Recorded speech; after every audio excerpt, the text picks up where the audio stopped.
So, good morning guys. So, dito ngayon tayo cleaning ng ating mga strawberry guys. Hello guys.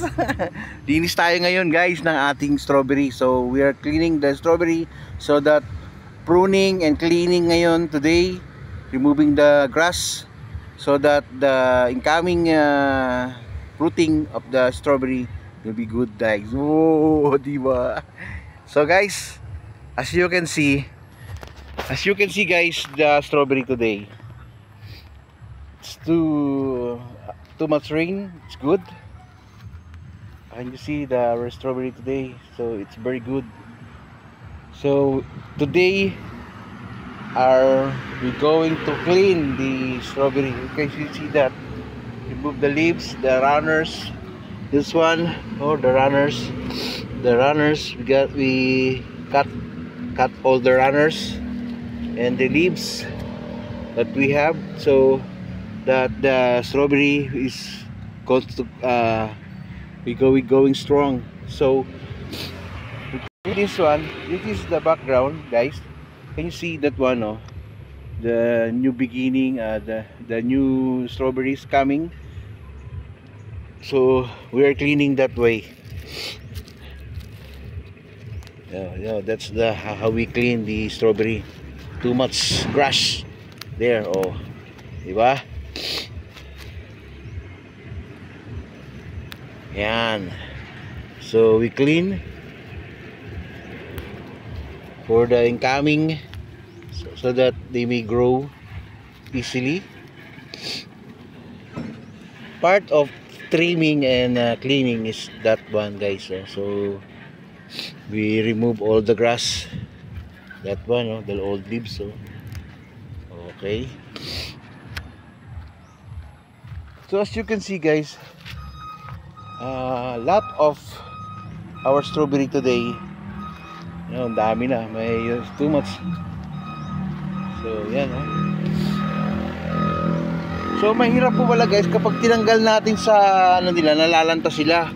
Kailangan pala guys, pag nakat na natin yung mga runners, ilagay muna natin sa isang parang pot para hindi siya malalanta. Last week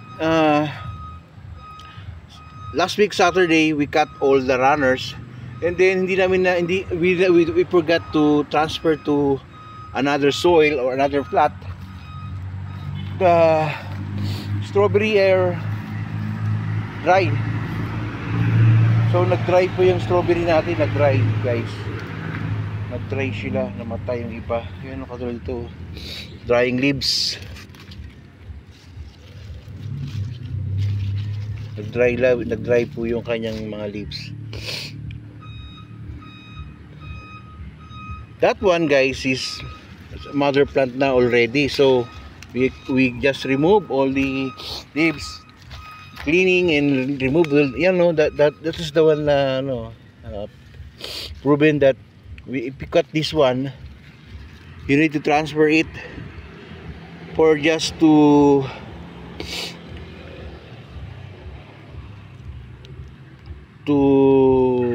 avoid drying leaves of the strawberry. So when we get to the runners, when we get the runners from the mother plant, you make it sure that you can transfer to another plot so that they can survive. So they can survive because they rain. If you did not watering this one, it will be die. Can you see drying leaves? So if you cut this, if you not transfer to the plot, maybe it may dry or something else. Like this one guys, oh, hindi kagad na i-transfer. So yan nangyari, nag-dry yung leaves niya. So a lot of that one, we noticed that a lot of this one we cut from the mother plant. Can you see the drying leaves? So yeah, that one. So avoid if you cut the runners from the mother plant, make it sure that you will transfer to the plat or to the soil or to the fat, that so that the runners will not die. Will not drying leaves like this one. So another thing, so this one we forgot to cut this one, so that's already stable. Okay. Okay. Oh my God. Tanggal pa. So yan, no? We need to clean. Okay. Too much range. Good. So we're cleaning, remove the old leaves.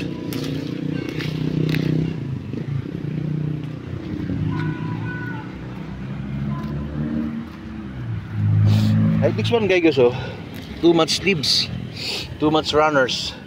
So it's not good for the mother plant. So that's why we cut all the runners, clean for the incoming fruiting, guys. So okay, so that one, no. So a lot of strawberries that we got from the mother plant, they're drying leaves also. We call that, oh. Okay. So we're starting fruiting now, no. We see the flowers, so we got to see the flowers there. Oh, can you see that one? So it's bare months. It's actually an update for this November. We have already the flowers, guys. So ayan, the flowers is going on. So we are preparing for the fruiting. So that's why we clean the mother plant. Oh, we just remove all the old leaves. So that's why the incoming fruits will be good and bigger size. Okay.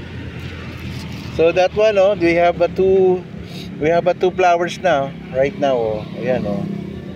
Can you see, guys? Okay, thank you for watching, guys. So yan, no, we got all the old leaves, preparation for the fruiting. Okay, ayan, ang dami na nating dahon. Oh. Okay, see, flowers. Also this one, guys, we need to trim this one, the small one. So that one is the incoming mother plant. So we just remove this one, no, yung old leaves, preparation. So can you see the other one, no, the leaves throwing out there. So this morning I just cleaned this one, this side. So we have 3 plants already. 1, 2, 3, 4, and then 1, 2, 3. So 6 plants already. So we're trying to build another plant. Okay, that one, guys. So we're starting. Can you see the flowers? And then start cleaning this one, no? Okay.